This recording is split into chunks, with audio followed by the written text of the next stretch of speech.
Är du här? Check! Och jag är här, check! Vi börjar när vi slutade förra veckan. Har du sett någon förändring?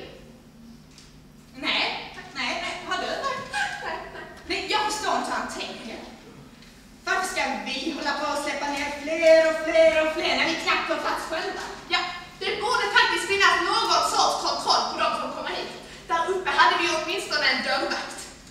Alltså, hur kan vi veta att de som kommer hit verkligen är tillräckligt onda? Nej, precis. Skriv upp det på listan. En dörrvakt vill vi ha. Och någon form av åldersgräns.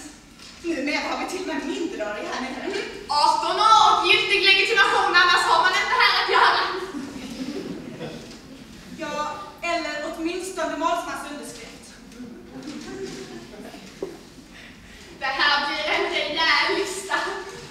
Förresten, lite skvaller. Har du hört att Kleopatra har tänt på Mark Antony igen? Nej, nu har du missuppfattat det. Hon tände på honom. Vad? Hon är inte direkt något ljushuvud.